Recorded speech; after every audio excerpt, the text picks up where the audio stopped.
and both the other two were very successful, and I hope that this one will be as well. So as you know, you each have a booklet in front of you, and the credit goes to Mickey for putting that together. She did the entire thing and did it so well, and it's been enormously helpful to people who have had these workshops before this workshop, and so I'm sure that you'll find it equally as good. So today what we thought we would do is go through introductions, and we know that we have people here who are, looks like mostly, well, some are people who are going to go through the process, and others of you are actually on committees to help those people go through the process. So we have a combination of people here, which will be good as we have questions and answers, and it'll enrich in the experience. We'd like to share some insights from the college level review and the university level review. So we have a composite view of the RTP process. And also, Mickey has a lot of great tips for organizing files and presenting data. And then we'll also discuss some very best practice for narratives. But before we get started in the actual presentation, what has come to our attention is that some folks at the higher university levels have kind of automatically talked to faculty as if we know this is a tough process and you'll get through it, and it engenders a lot of fear on the part of people who are going up. And we take a different approach. And that approach is that we basically believe that everyone has a chance to do super well in this process, and we want to be as supportive as we can be in order to make that a successful process, whether you're a reviewer of files or you're actually going up for personnel action, that is for tenure and promotion, or promotion to full. Okay, so everything that's on these slides is in the booklet that you have, so you can just listen or take notes on it, but you won't have to take copious notes from what's up here on the slideshow. John and I both go to the RTP workshops that are given from Faculty Affairs and keep up with what's happening. So what we want to do in those, they keep it pretty general because people from all over the university go to those, and we'll get a little bit more specific on things that we've learned, like that Alvin likes to see in files, that the Provost's office likes to see in files, ways of organizing information so it's easier for the reviewers to read your material, and leads to greater likelihood of success. So we're going to talk a little bit about just kind of in general what the RTP process is. Most of you already know this, but just to remind you that it is an ongoing activity rather than a discrete event. So it's best to have a file maybe on your desktop that's RTP, and as you get a letter of acceptance for a manuscript, or you get a letter about your service on a committee, you're putting it in that file. So that when the time comes to assemble the electronic portfolio, you won't have to kind of start from scratch. So every time you get your study scores back, put them in a file, and then you'll be ready to go. And the other thing I was going to say to that point is that, and I was certainly guilty of this when I was going up, is that once I got promoted from assistant to associate with tenure, all of a sudden I forgot about the process. It's like, oh, forget it. I'm so exhausted, I don't want to do anymore. And what Mickey says is absolutely right. It'll serve you well just to kind of breathe through that and keep adding to your file, because guess what? You'll be going up for full. The other thing I want to share with you is the university now has reinitiated a policy that has been kind of dormant over the years, and that's called post-tenure review, which means every 5 years after you're tenured or promoted, or tenured, whether that's from associate to from assistant to associate or from full, every 5 years you're to be evaluated. So it helps, just consider it part of your professional activities to keep an ongoing record of your accomplishments and those sorts of things. And so for those of you who are relatively new or who have forgotten the acronyms, the many acronyms we use around here, WPAF is the Working Personnel Action File. That's the way that people refer to your dossier for tenure and promotion. And it's now an electronic system called Interfolio. And if you haven't used it before, there is a little bit of a learning curve to using it. So Faculty Affairs posts videos and has written information about Interfolio that it would be helpful to review that before you start putting your materials up in Interfolio. So if you start with on your desktop with files, Then you can go to Interfolio and figure out how they organize things, but pretty much it's organized the way the old binder system was. There's a teaching section, a scholarship section, a service section, and then there's some foundational information that we'll talk about in a minute. And I just also want to remind you that faculty affairs workshops are very useful. It's helpful for you to go to those and also get acquainted with people in the provost's office. They have really great information on their website about Interfolio and all kinds of other documents about RTP processes. Yeah, the other thing that's very helpful and is no small matter is the RTP calendar for the year, which you'll then know when things are due to the various levels of review. Yeah, and the calendar for next year has not yet been released, and I think when it comes out, I'm just going to send it out to all faculty in the college so you'll have it. And as they put up the new videos and open Interfolio. So those of you who have been through the system in the last couple of years in any kind of review, you have an Interfolio account. But if you're going up, say, for full and you haven't been in the system for a while, you will need to let faculty affairs know, or let your RTP committee know so they can notify faculty affairs so they give you an account this summer so you can start working on it. So they don't know who's going up for full. And often that information isn't conveyed to them for a little while yet. That's right. Sometime soon. Exactly. So just let somebody in your either your department chair or your RTP chair know so they can get that up for you. Right. Sometimes it's a little late coming to the departments, but faculty affairs sends to the college, which then sends to the various departments. People are eligible to go up for personnel action. And so if you're going to, like Mickey says, if you're a full professor or if you're an associate and you've not gone up for a long time, make sure that they know that so they know who's in the system. They being your department, the college, and faculty affairs. And we're going to talk about the levels of review in just a minute, but I want to remind you that the RTP process is supposed to be based solely on the materials that you submit for your file and not on any outside information. So make sure that your files are complete. And we'll go through each of the sections, and the handbook that you have has a list of some of the possible things that go in each section. I've tried to cover every possible base, so not all of it will apply to your personal file, but review those checklists at the end and make sure you've got at least the critical information because you're going to be evaluated on your document, not you as a person.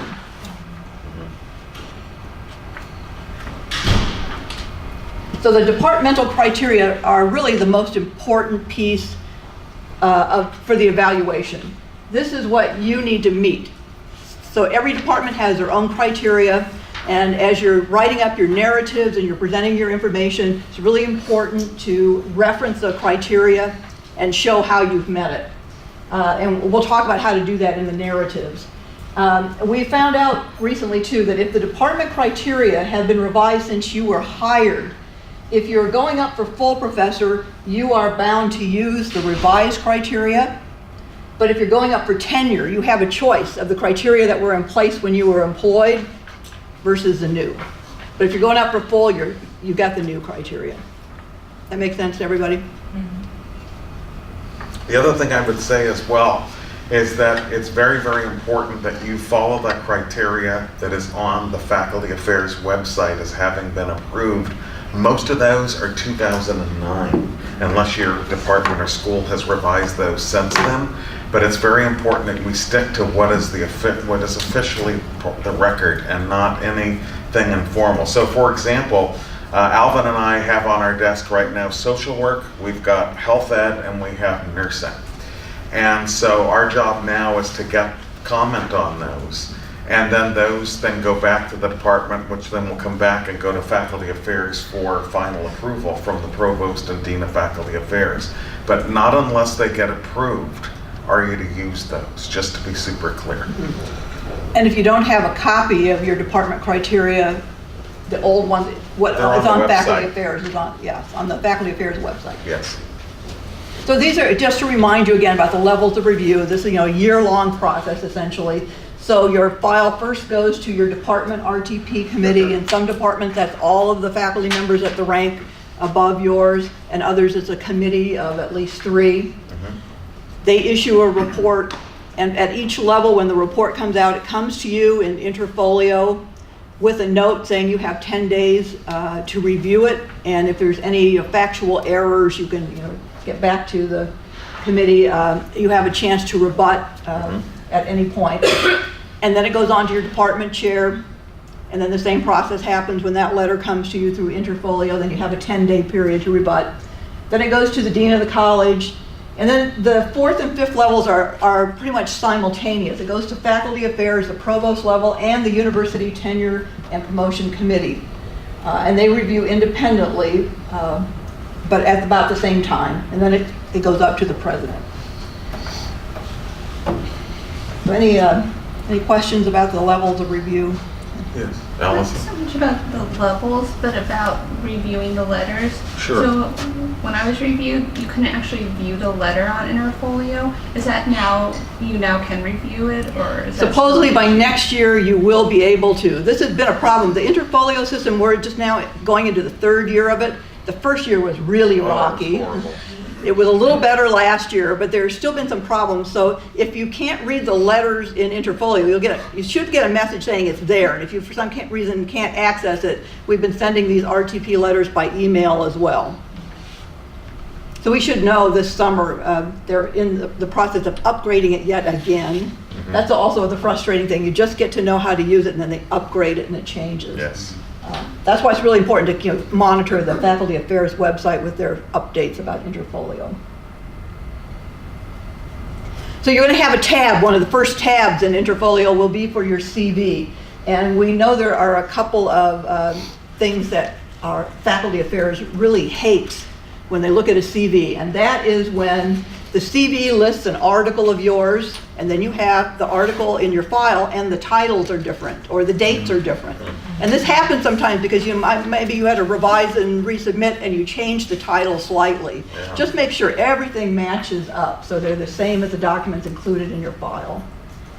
So the next thing is please use the Faculty Affairs template for the CV, which is in reverse chronological order from most recent down. And the thing I would say that's really super important, that's very helpful to reviewers, is the fact that you actually highlight what is in this particular review period. So whatever work that you've done or teaching you've done, scholarship you've done, articles you've published, service activities you've had, to make sure those get actually grayed in or highlighted on the CV. It makes it very much easier for the reviewers to really get what is part of this review period. Yeah. And the reverse chronological order applies to everything on the CV. So the courses that you've taught, your service activities. So you can download the template if you like and just use theirs, or create your own using these categories. But the template is useful because they also help you indicate, like separating out peer-reviewed journal articles, books, non-peer-reviewed presentations. So that you have these different categories that make it much easier for reviewers to look at your material, chapters and books.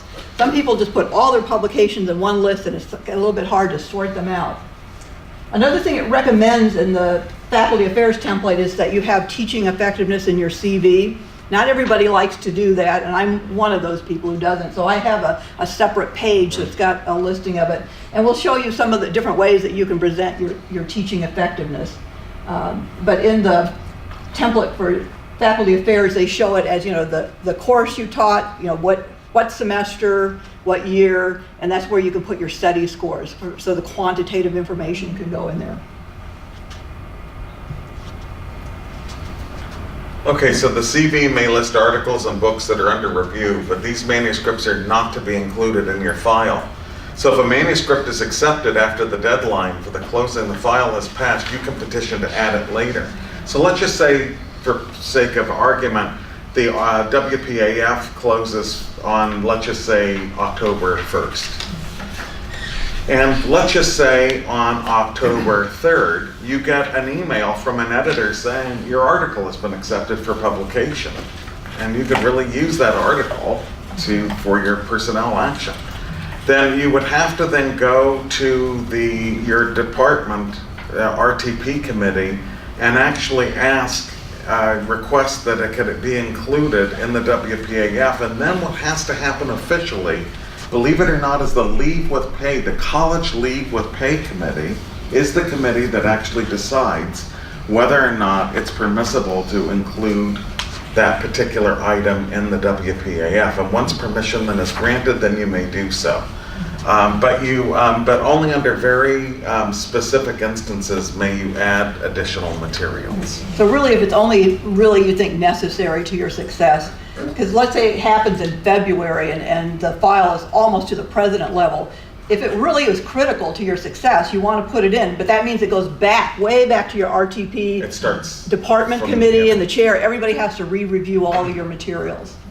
So make sure that those under review articles are listed on your CV, but again, not in the file until they're accepted or impressed. And what I would also say, as Mickey has already said, is to separate out different kinds of publications: peer-reviewed, editor-reviewed, invited works, creative works, journal articles. So it's very clear the different types of publications that you have.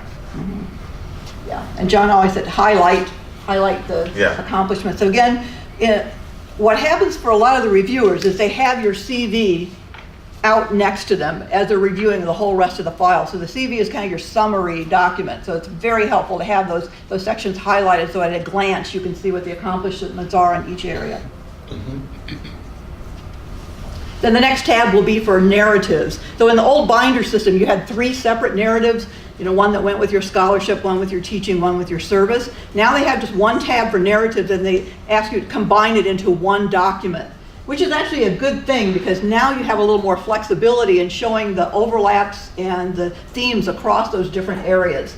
So they still say in the faculty affairs information that each narrative is limited to 750 words, but you can triple that and then use those words if you want a little bit less maybe about service and more about teaching. You can adjust it. You can adjust a little bit. So you can even start with an introduction paragraph or a conclusion paragraph and then have your 3 sections in the middle, as long as you stay approximately within that. Yeah, and before we go on to the next step, I think what is really critically important, and all of us know it, but we forget it sometimes, is the fact that you are the expert in your particular field. And it's very easy to slip into jargon and scholarese, and to remember that the moment your file leaves your department, the folks reviewing at those different levels are less familiar and have probably less expertise, which means that you're going to have to really write in an intelligent way that is really free of jargon or any specific language to your particular discipline.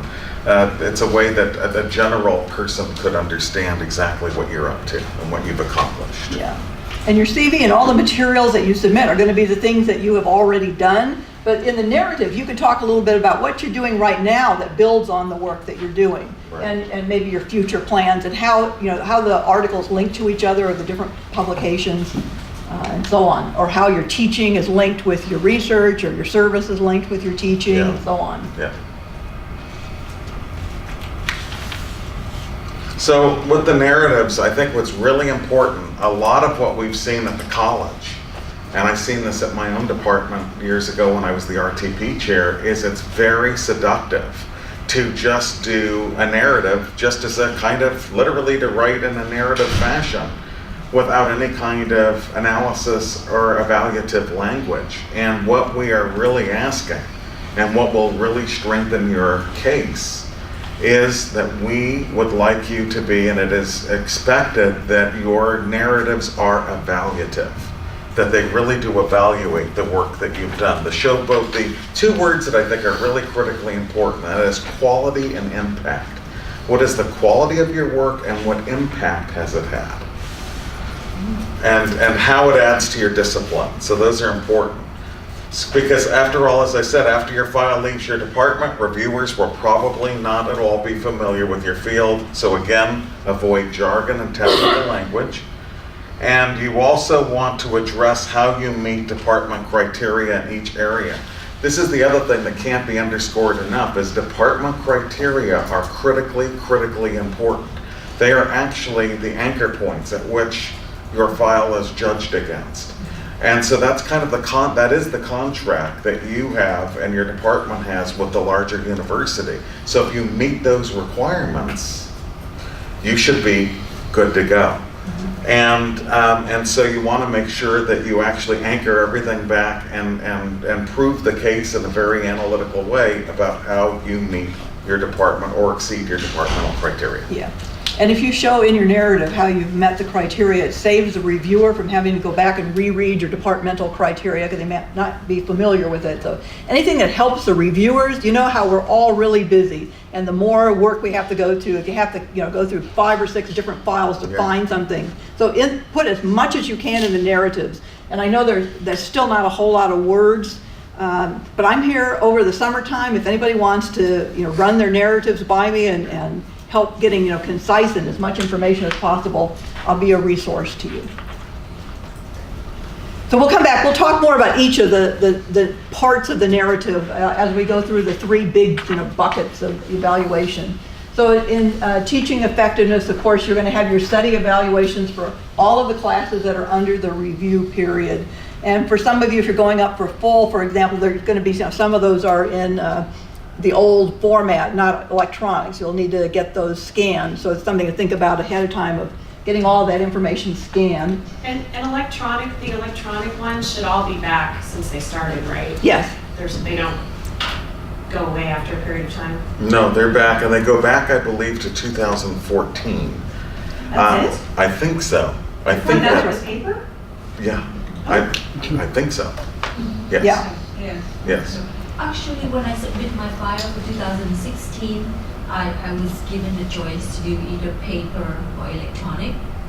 No longer a choice. But yeah, right. That was the last year. So Yeah.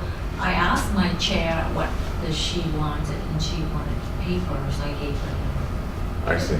At that time. Yeah. That was a choice the first year of Interfolio, and now everything is electronic. Yeah. But yes, these studies, and as you know, if you taught a big class some time ago, you could have, lots and lots of documents with all the student qualitative stuff. Right. So getting some help to get it all scanned would be useful. Right. And, but even more useful than that are the summary documents about your teaching effectiveness. So you might want to have charts or tables or graphs by semester or by course, or organize it around qualitative comments. And I'll show you a few examples of ways to do those summary documents that give the reviewer kind of your data in a glance. Yeah. So besides your study scores, we tend to really think that those are all that really count because we're so focused on them. They are important, both the qualitative and quantitative, but also important are peer reviews of your teaching, as well as the syllabi, and some professors actually put in the ways in which they've designed their curriculum, activities they've done in class, assignments that are particularly illuminating, that show that the students are thinking in a particular deep and analytical way. So those are also things that you can actually end up including in the teaching part of your file, which I think is really critically important, as well as innovations in teaching, like sample assignments or activities, novel aspects of your teaching. You'll note that innovations in teaching can be put in 2 different areas of your WPAF. One is in the teaching, but it's actually more emphasized in the PAG and at the university with the university criteria. But if you're actually doing some of these teaching innovations in the classroom, we believe those more appropriately belong here, as opposed to doing, for example, scholarship on teaching and learning, which then you would actually use those innovations and you would list them under the PAG part of the file. Does that distinction make sense? I missed the very last thing. So if you've got some novel assignments and you're just doing them in your class, kind of as a practice, teaching practice, Right. it's probably best in teaching effectiveness. But if you Right. actually publish about those innovations, then it goes in your professional Right. achievement and growth. Right, exactly. So here's one example, and these charts and graphs and different ways to summarize your data are probably only useful if you've had, say, a couple of bumpy semesters of teaching evaluations and you want to show that you've made progress over time, or you want to highlight, something unique happened in one semester. So not everybody needs to do these charts and graphs, but this is one way to think about it, is plotting it over time and showing that, compared to the departmental means, which are the white line, your scores are coming down, you're showing improvement in teaching. Not uncommon the first few semesters or first couple of years as you're kind of learning how to teach here, that the scores might be a little more variable. So Alvin really emphasizes teaching as a developmental process. So anything that can show the developmental process is great. This is the way that most people will depict their teaching in just a table. And the basic information is to have the course and the semester that it's taught, the number of students in the class, and the number of completed evaluations, because that gives you an idea of how much you can trust those quantitative scores if only a third of the students in the class completed the evaluations, or you have a very small class. So having that information is useful. Then having your mean and sometimes standard deviation. It's not always important. Again, if your teaching has been really satisfactory or good or better throughout, you probably don't need standard deviations. But if, let's say, you fall below the mean almost every semester, but just by a little bit, if you put in the standard deviation, you can show you're just a little bit below the mean, because as we know about means, half of people are going to be above them. So if you can show that you're within a standard deviation, that's good.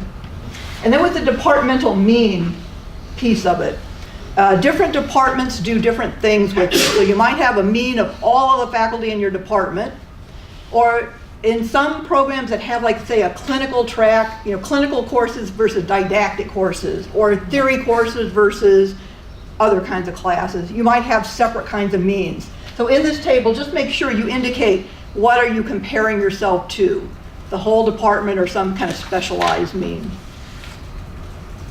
That makes sense? So this is the thing that Faculty Affairs suggests that you put in your CV. So you can either put it in the CV or have it as a separate table outside of the CV. So that's kind of the baseline.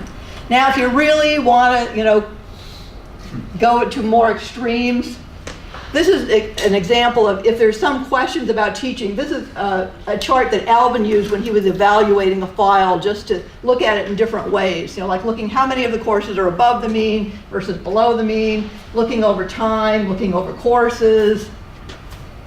So there's an infinite variety of ways you can present your data, and if you happen to be more of a quantitative data nerd and you like to play with it, go for it. But this level is not required for everybody.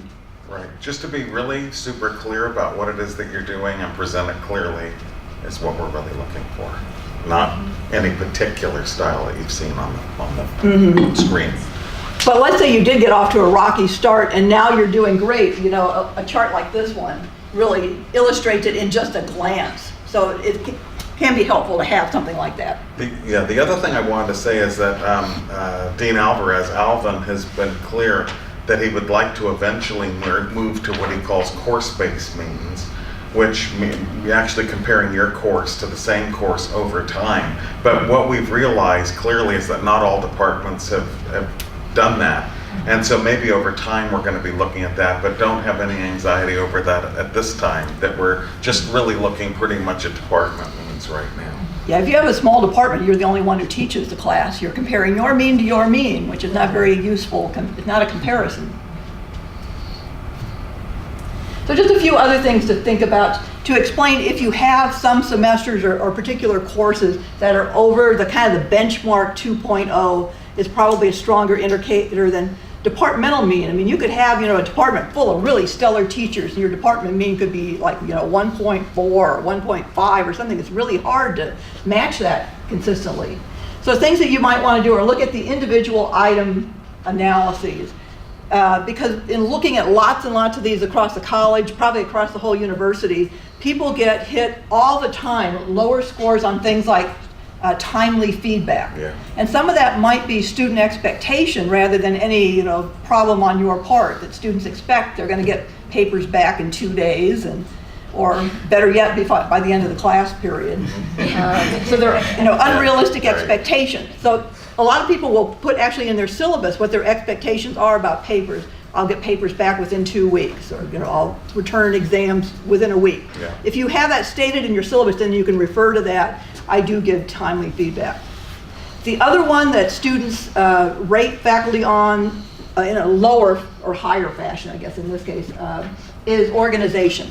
Because sometimes you may think your course is really well organized, but they don't see what the organization is. So the more that you give them in terms of structure and why you do things the way you do, then they start to see the organization of it.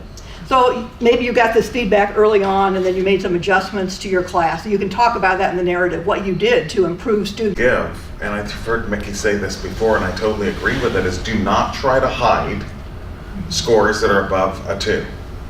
Call them out and say this is what the situation is, and this is and if you, I mean, even if you haven't seen those scores get better, what you're doing to actively address those scores are really important. But again, to use the qualitative comments, they're very helpful. A lot of us look at numbers and think that that's it, but we've had instances in which faculty quantitatively have not scored so well, but the qualitative, the comments have told a different story. It's important to tell the story holistically. Yeah.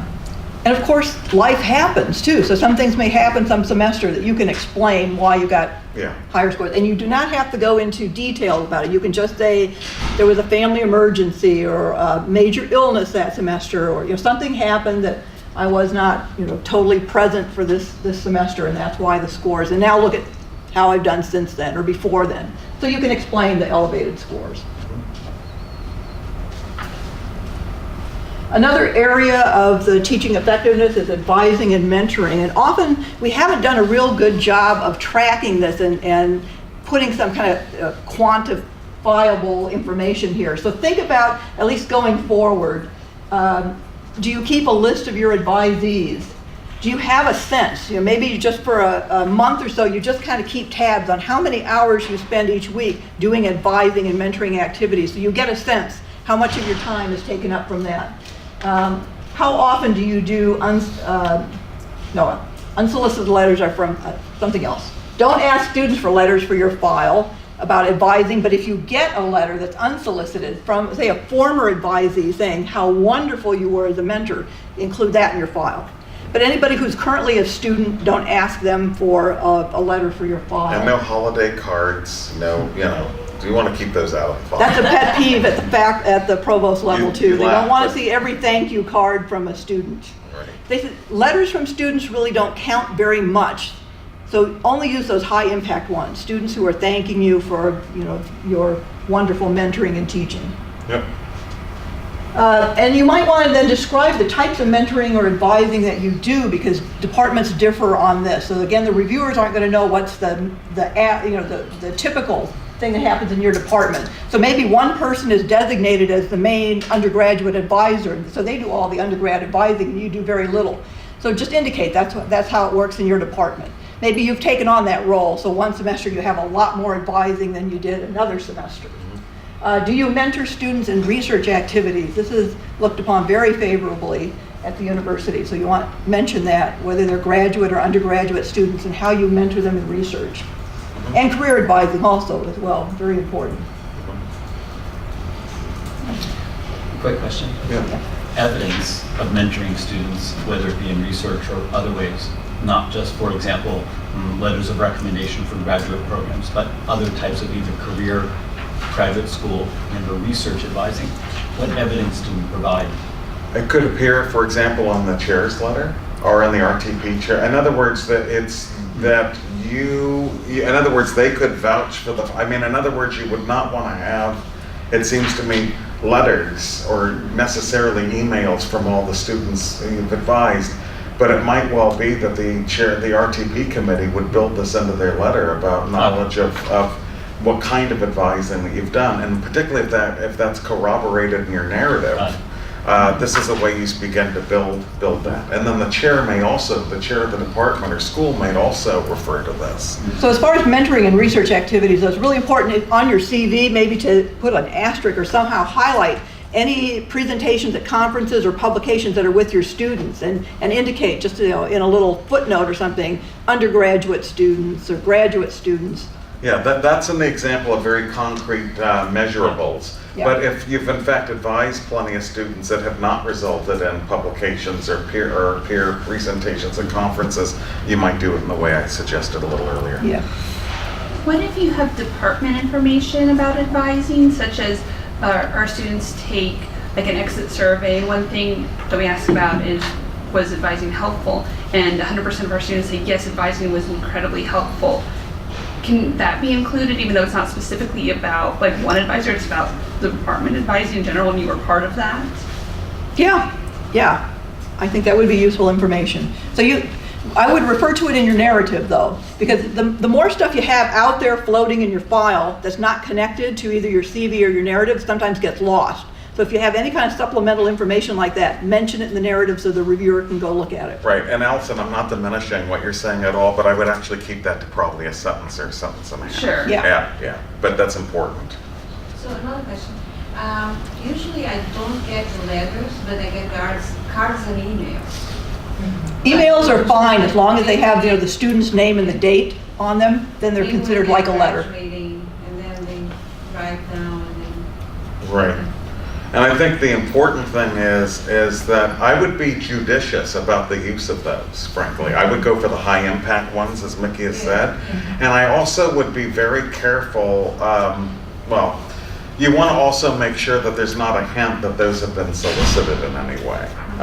That they just came to you just out of the goodness of the student's heart, and the students have not been asked to provide those. It's just, this is strategic advice. I don't charge by the hour. It's a flat fee,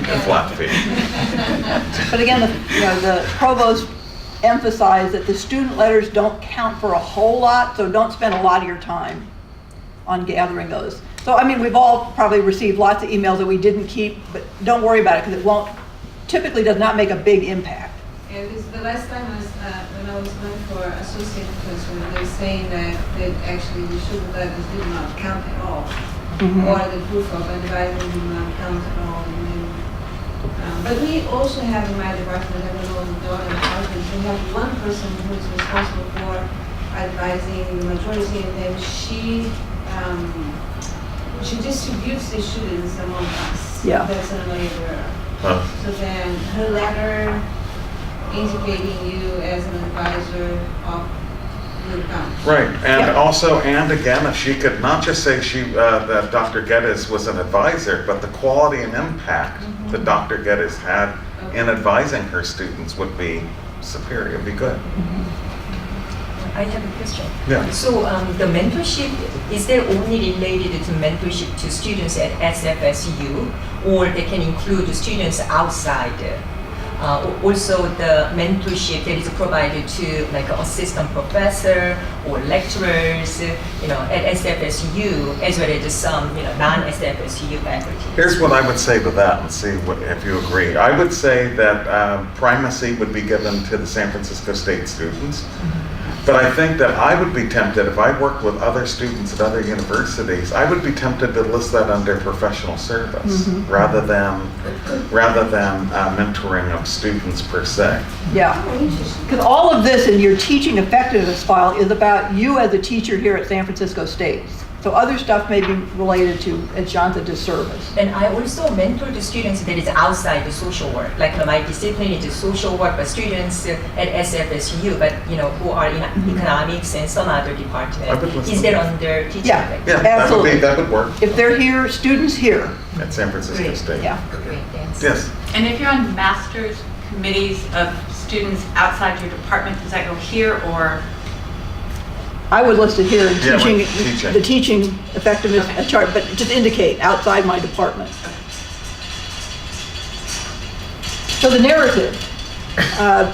We've all read narratives that are just totally descriptive that say I taught 14 different classes during my time here, and I taught this class and that class, and 4 times I taught this class, and that's really dull to read.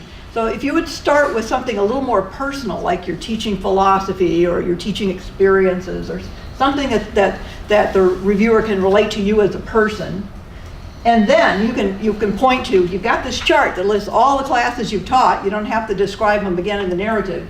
Refer to that, and then you can detail out a little bit. Maybe you taught one course that's in your area of expertise regularly, but maybe you had new prep, so you want to call that out. Maybe that semester your teaching evaluations were a little higher because you had 2 new preps, or they're outside of your area and you had to do more new learning. So it is important to note how many different classes, and particularly if they're outside of your area of expertise, that helps explain a lot. And you might want to note historically if some of these classes are rated more negatively. Like we know some of the quantitative courses, research, design, statistics classes get rated more negatively. So you can call that out in the narrative.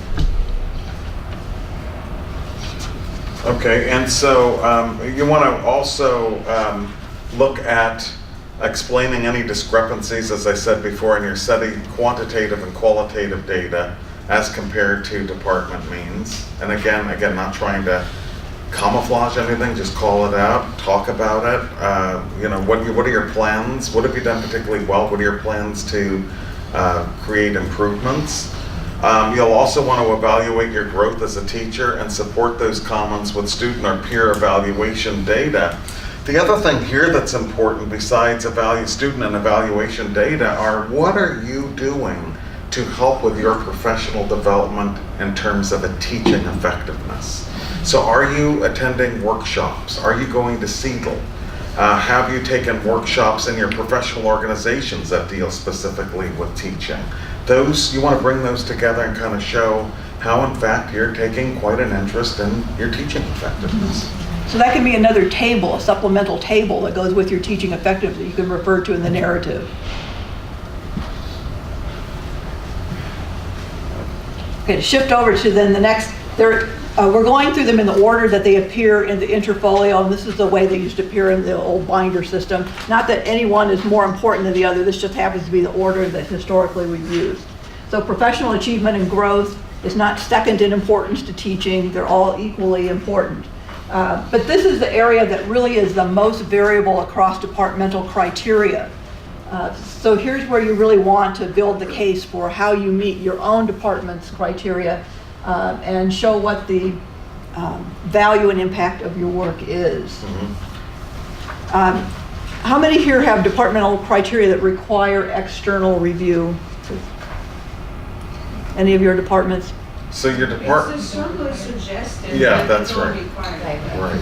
It's just like. Okay, so we have a lot of detail about how to do external review in the handbook, but we won't go through that except to say it's a process that's handled strictly by your RTP chair. So you shouldn't be the one who's reaching out to external reviewers or sending them materials. Everything goes through the chair. So how it usually works, very quickly here to not belabor the point, is that you would generally provide, and this is early in about middle of the spring, the latest of the year, because you'll be going up in October, right, after the summer. So in the middle of the spring, roughly, you would want to indicate to your RTP committee and RTP chair or the chair of the department that in fact you are going to be supplying a list of potential peer reviewers, external reviewers. And that department and your RTP committee may use some of those, and they may supplement it with others. They might want to give, like say they may want to pick 2 from your list and pick another one and actually use those 3 people. But as Mickey said, the main thing is that once you give that list to your RTP chair, committee chair, or the department chair, you then back off and you let the process be handled there, or else there's certainly a conflict of interest that starts to smell not so good. So you want to stay clear of that process. Yeah, so now faculty affairs kind of clarified conflict of interest issues too. So let's say there's somebody from another university that you collaborate with regularly, but you have a close working relationship with them. So they are not appropriate to be an external reviewer, but they can write with what Sophie Clavier calls dear colleague letters to talk about, our collaboration over the years, and maybe you've just taken turns being first author, and that person that can verify, yes, we work 50% each, we really share the work equally, and then we alternate the first authorship. And they can talk about the value of the collaboration and how great you are as to work with and that sort of thing. So you can do that for professional achievement and growth, but you can also do it for teaching effectiveness and for service if it's useful to you. Right. So maybe you co-taught, like physical therapy where you co-teach classes a lot. You could get a dear colleague letter that might be useful. They're optional, but it's a possibility for when that person not appropriate for external review. Are there any quick questions about external review, Therese? I'm sorry, it's not about external review. Can I ask? Yes, please. Yes. So how do you deal with publications in, what is the term for those? Oh, predatory journals. Yes, They don't count. they don't count, right? Right, they do not count. Unfortunately, they don't count. Okay, so shall we wait a little bit? Yeah, it comes up in a It few comes minutes. up, and I promise we're going to get to that. And you'll hear more about it than you want to. Rick? Just reading between the lines, if our department does not require an external review, is it useful to have, dear colleagues, we've been working with this person for a number of years, to accompany the portfolio, or is it just superfluous or extra work to request those? I would say that it would be, it could be important, but I would not mistake dear colleague letters with external reviews. And frankly, they're different animals. Right. Yeah. So you have to make a decision about whether you think that it's appropriate or for you that it would be helpful, or in consultation with your RTP committee, whether or not you want to go the external reviewer route. Yeah. So for the external review, if I send the list of 3 possible reviewers, if I give it to RTP and the department chair, they can start from there. Yes. And then as a candidate for review, I don't have to do anything. No. No. Well, you'll be asked to provide an updated CV and some examples of your work probably in the summer, because these external reviews have to come in around September 1st. Right. So they have to be solicited over the summer. So you'll have to put together a packet, but your RTP chair will be the one who contacts the person, Communication. does all the correspondence, sends your stuff. So when should I be ready for the CV or all the materials to be sent? So is there any deadline, or that's something that I need to discuss with the RTP chair? They really need to go out early in June Yeah. to give reviewers enough time. And even I would say, frankly, if your committee is assembled and folks are ready to go, the earlier the better, because it may depend upon the busyness of the Right. external reviewers. And to be honest with you, lots of us get asked to do external reviews. And when I've been asked, the earlier ones, frankly, I'll tend to say yes to. As it gets a little later, I'm too tired or I can't get to this. So I would say as early as you can Right. in the spring. Okay. And what about the works to be sent? So for example, who really choose what work? Like for example, if I had to number of publications, how many articles should I send? Or is there RTP actually decided that? Like which article they are gonna pick So to this is- send and how many? This is something you probably discuss with your RTP chair. So sometimes, let's say you've got 5 or 6 articles, and usually we don't send more than 4 out to external reviewers, not to overwhelm them. So you might want to strategically pick 4 that build on each other or show one theme, or maybe you want to show that you do, wide breadth of stuff. So you want 3 or 4 Yeah. articles that are very different. Yeah. So strategize what presents your developmental That's the best. career in the best way. So there's no set answer on that. Okay. Thank you. Diane? Diane? For those of us who don't have external reviews as a requirement, is there, for those of you who do have it required, is it required at year 2 and year 4 and No. year 6 and, Only promotion, tenure and promotion. okay. Yeah. Yeah, it's too big a task to do Or it to at any fold. other level. And if your department does not require or even encourage it, you can still request it. Let's say you do something that your research is a very different area than anybody else in your department, and you don't know if people will really understand Right. it, you can request it. I don't know of any instance where external review has hurt someone. It almost Right. always helps give more context to your work. Right. Yeah. Okay. Okay, so things that you might include in this professional achievement and growth, or I'm just going to call it scholarship from now on. Funded grants. Now, if you did like an NIH grant that's 100 pages, you aren't going to want to do that. Maybe just like the executive summary or the abstract. If you have submitted grants that are not funded, you can list them on your CV, but don't put them in the file. Sorry, to go back to the funded grants, do we submit the proposal? Do we submit the letter saying you've been awarded this? And my grants all go through UCOR. so it doesn't even necessarily always say my name on it, but I could have like Jason Forth write a letter saying, these have all been funded, like this amount of money has been raised. Yeah. Should I have a letter for each? I mean, I've written a lot of grants for my program, like 80. So. Yes, the letter of award, and if you have some kind of abstract. Letters of award for all of them? Okay. Yeah, some kind of abstract or a one paragraph that indicates what the grant was for. Okay. Now, some people put that in their CV. They'll have, grant, and then there'll be just a short paragraph underneath it. So if you have that, you don't need to add it to your file. Okay. It's just the letter of award, even though it'll just say Guardian Scholars Program, even though I wrote the grant, but as long as I have something that's like Right. from Jason. You just need to or- get some verification that you were the principal investigator or whatever they call project director, whatever the language is that they use on those grants. It'll be fine. Some people have asked about books. If you have a book, do you have to scan the whole thing if it's not electronic? And the answer to that is no. A hard copy of a book can move with the file if you have books. Non-peer-reviewed materials, we'll talk about this in a minute. There are some instances where this counts as scholarship and other instances where it counts as service. So let's say you worked with a community agency and you did a needs assessment report for them. And let's say it just stayed in that agency, it helped them with their practice, but it didn't go anywhere else, then it's service.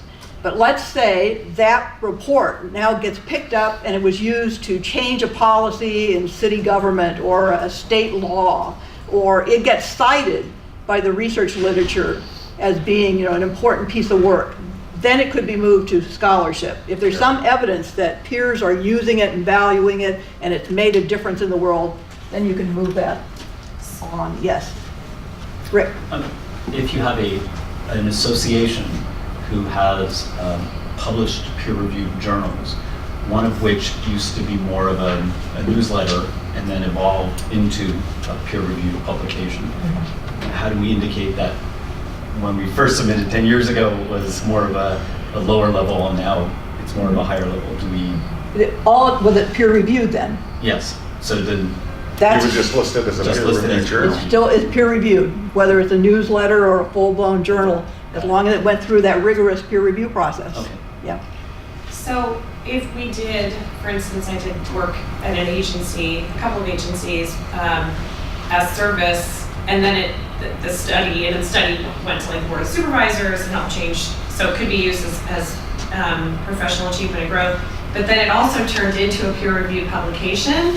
Can I also talk about how it helped the agency over here? Can I? Actually, that would be preferable. Right. It's a way of showing how your different buckets, so to speak, actually start to work together. Okay. Yeah. But it probably wouldn't count as two publications. It would be the developmental process of one publication, right? A report that turned into an article. Yeah. But for sure, yes, show how it was used in the community.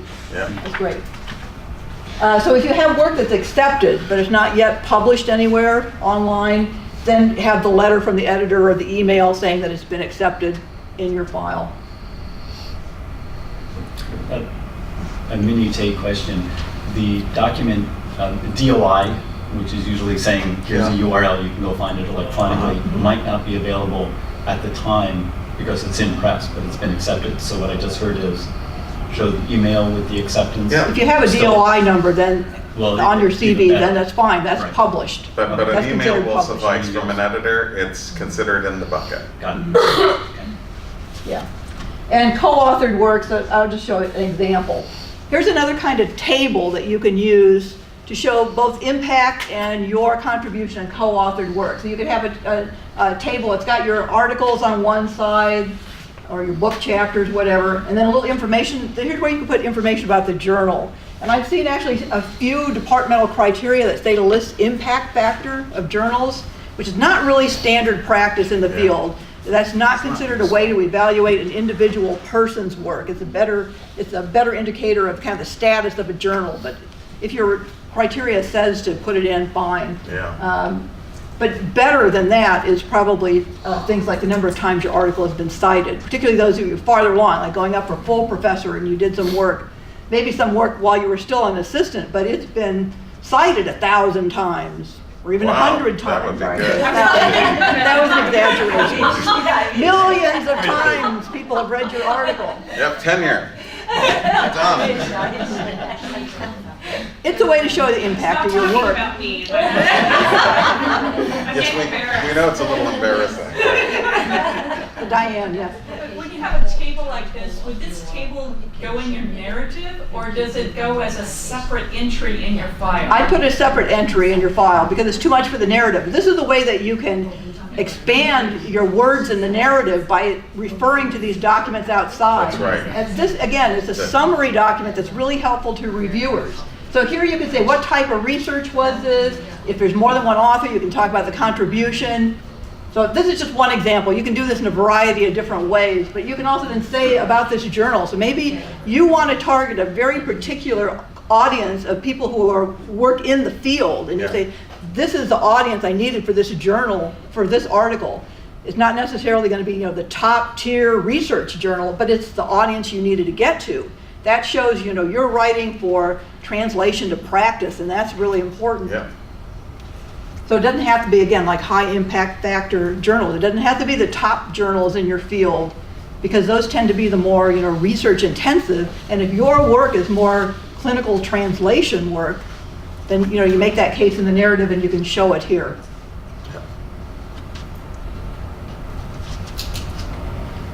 So in the manual that you have, there's more information about the peer review process. So this is particularly aimed at people who are kind of new in their academic career, about publishing, how what is peer-reviewed work and what's ethical publishing. And this is where we have the information about predatory journals, so not get sucked into it.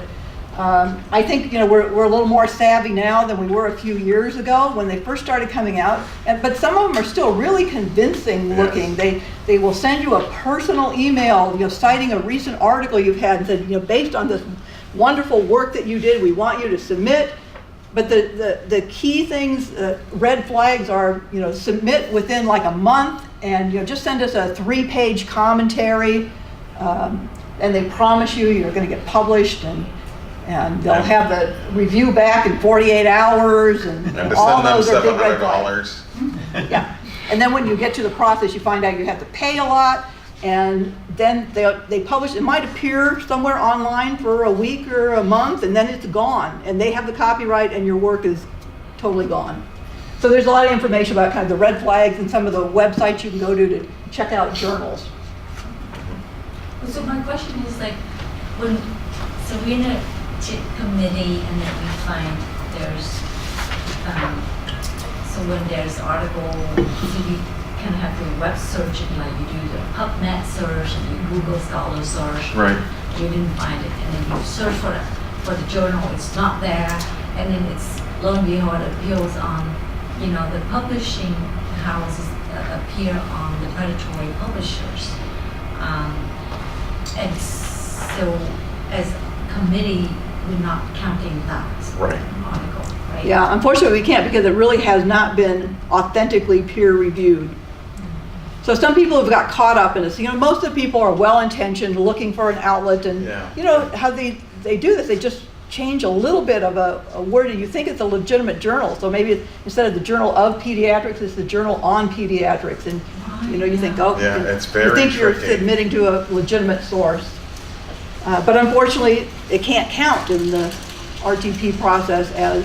Now you maybe could still list it and explain, list it under a separate category that you got caught here, and talk about what you're doing to, maybe that article can be reframed from a different perspective. There might be something you can do to resubmit that work, but you can't just resubmit it as it was written, because they own the copyright. Right. And they do come after people sometimes. Yeah. So there's also a lengthy section about how and when to include this, gray literature, the stuff that maybe, should it be service or should it be research? Right. There's a little bit about what impact factors mean, and a lot more on assessing quality over quantity. So the same thing in the narratives here is that you're not wanting just to list the number of publications you have, but talk about what impact and what audience. And you can use citation indexes, but frankly, the easiest is just Google Scholar. Yeah. They're really pretty accurate, and number of times that you've been published. Pretty good. And you can even then, click on a link and see what our PAG narrative, with a little bit of information about your research agenda, your interests, or your career trajectory. Again, in lay terms. This is the most important one to include in lay terms. Everybody kind of understands the language of teaching, but the language of your own specific discipline is going to be a little different. And then you want to also mention ongoing work that is not yet reflected in your CV that shows the trajectory of your work. And again, I think this is building it into your research agenda, your research program, or agendas or programs. And also show themes where teaching, research, and service overlap if they do. And it's too bad that Sonia had to leave, but she did. And so, but it's important that, that you try to show the connectivity of the different parts of your professional career. And then evaluate your work as your progress as a scholar. This is particularly important when you're going up for full, to show over your career, this is how my research agenda has changed, or maybe I switched to a whole new area. But we all can show how we've grown as scholars. Right. And this next one, it says faculty affairs list curricular innovations in this section. And again, you may want to opt to include it in teaching narratives instead. But as Mickey and I have said, with your PAG and curricular innovations, it's mostly if you've done like the scholarship of teaching and learning that would go under the PAG portion. Or even if you did workshops at your professional conference about your teaching, that would be a good place to list it there. Yeah. Now, let's say you did a workshop for the faculty retreat that was just for local folks, then it would probably be more service-oriented. But if it's for your profession, then it might be seen as more impactful. And speaking of contributions to campus and community or service, we all recognize that service is vital to keeping our departments going, keeping the university running. And in the past, it has gotten a little bit of short shrift in RTP processes, mostly because it's the hardest to evaluate. And we've not done a very good job of setting up systems for documenting and evaluating service. But that's something that's changing now, both at the faculty affairs level and at the college level, of elevating the importance of service to an equal value as teaching and scholarship. And our new provost, Jennifer Summit, has made that enormously clear. She is very interested in service and realizes its importance to faculty governance, and as Mickey said, to the running of San Francisco State. Yes. Yeah. And here's just a few examples of the kind of things that you might have. And then this is going to be extraordinarily varied from one person to another. But some of the activities for campus might be committees in your department, committees or task forces in the college or university standing committees or task forces. Maybe you've taken on a leadership activity, you've become the undergraduate coordinator in your department. Maybe you're a faculty advisor for a student club or organization. Maybe you've taken on the role of mentoring the lecturers in your department or the incoming new junior faculty. And service to your profession might be, leadership or even just membership in professional organizations. Maybe you review articles for journals. And if you do a lot of reviewing of articles for journals, you might want to subscribe to Publons. It's described in the manual as well. It's an app where you can store all your reviews in one place. So at the end of the year, you can just print out, and this will show what journal you reviewed for. Another thing could be editorial boards, leading workshops at your professional organizations and so on. Yeah. And in the community, it could be community agency boards or consulting with CBOs, any kind of volunteer work in the community or lay education. I want to point out the provost said too, if you are consulting for pay though, that is not considered service. Right, so this is all kind of volunteer stuff. The other thing that we'd like to see, and there's been a bit of an issue in the past, and the college is actually coming up with a policy that the chairs have all endorsed, and correct me if I'm wrong, Mickey, but what it essentially says is that about half of your service should be done very locally in your department. And then the other half, or college or university, around this area. And then there are folks who go out and do community service work with professional organizations, community-based organizations, etc. What we don't want to see are people just going completely out into the community without helping in their own departments or colleges or at the university. That's very problematic. We need to, it doesn't help this place run. And so it's really important that that be shared.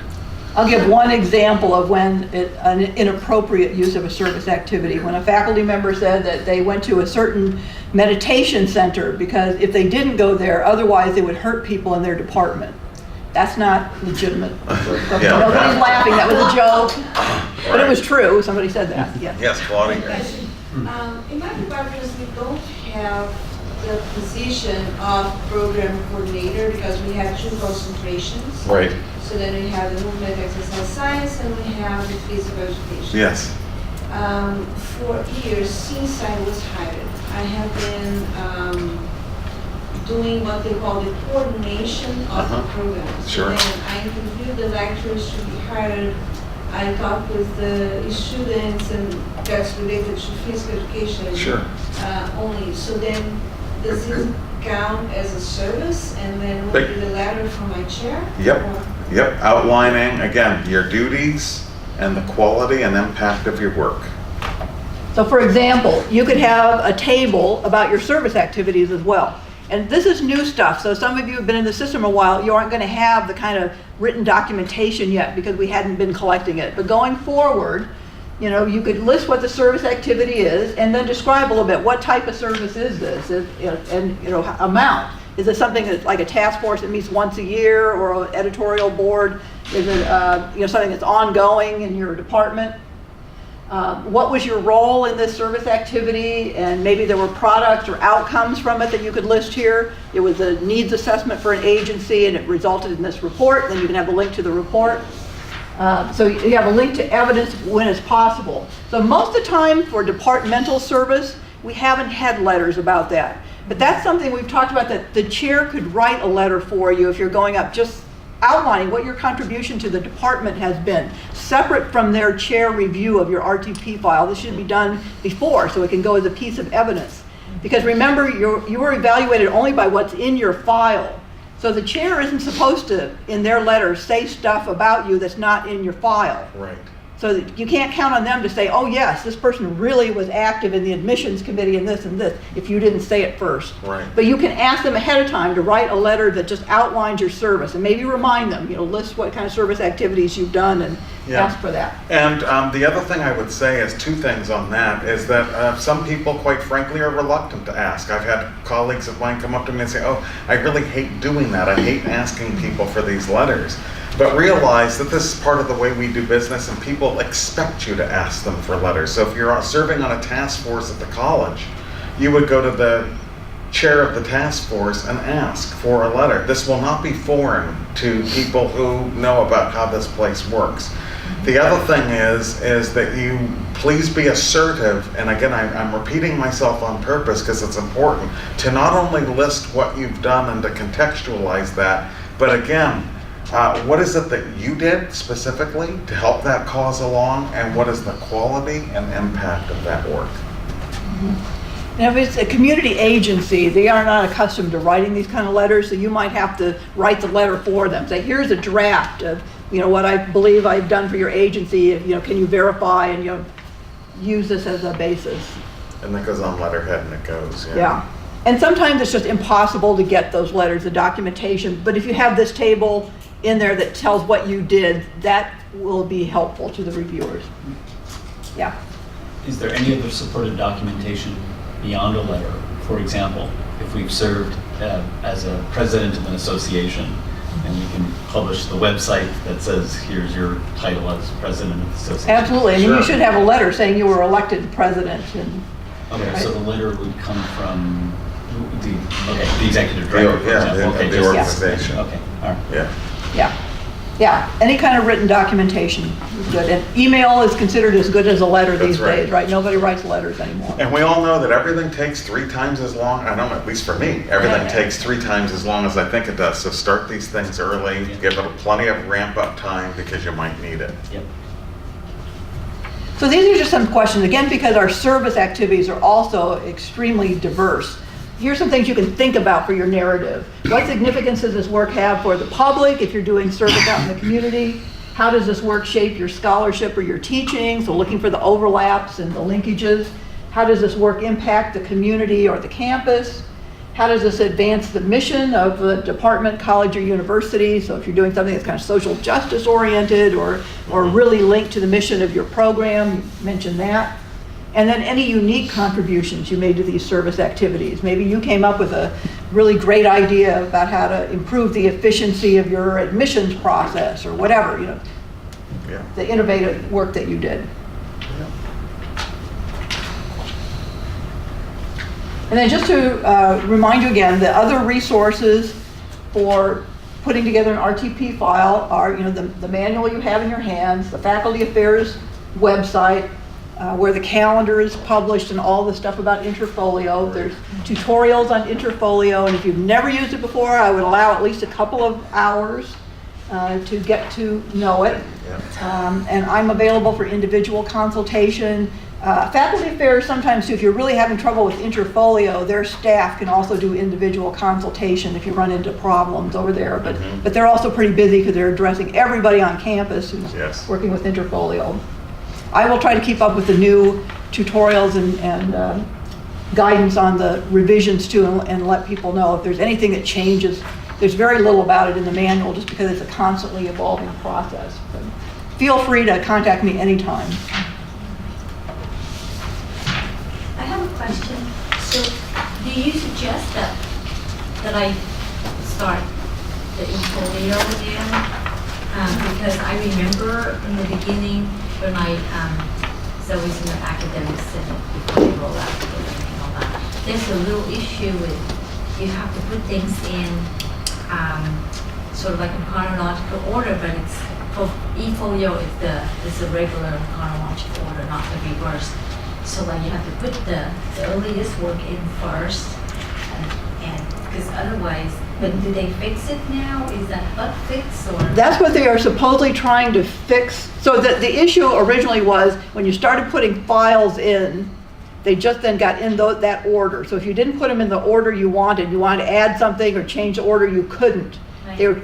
I don't know yet the answer to that, but hopefully that was going to change with the new upgrade that once you put it in, you could reorder stuff. So they want the stuff in Interfolio in the same reverse chronological order. It's like the teaching evaluations, the most recent one first, down to your first course. Right. So then if I start the Interfolio now, then it will become reverse order because as I put it in, right? Do you suggest that I start one now? Well, when they first started the system, you could put everything in kind of like a repository, and then you could order it and put it in the separate sections. I would recommend doing that first. Just put it all into the system, and then put it in like the separate buckets, the teaching and professional achievement, when you have everything in there, and then you know what order it's going to go in. Because if you try to add something later, that's when it sometimes messes up the system. Yeah. I have a question about support letter for the service. So for example, like my service to the department, like let's say departmental service, would it be okay to get a support letter from non-tenure track full-time faculty or lecturers? Because our department is really small. Right. And then, I took a leadership position, but then RTP committee said, because of the conflict of interest, we cannot give you a support letter. And then director is also, have independent evaluation. So like, only they're, tricky there because of the conflict of interest.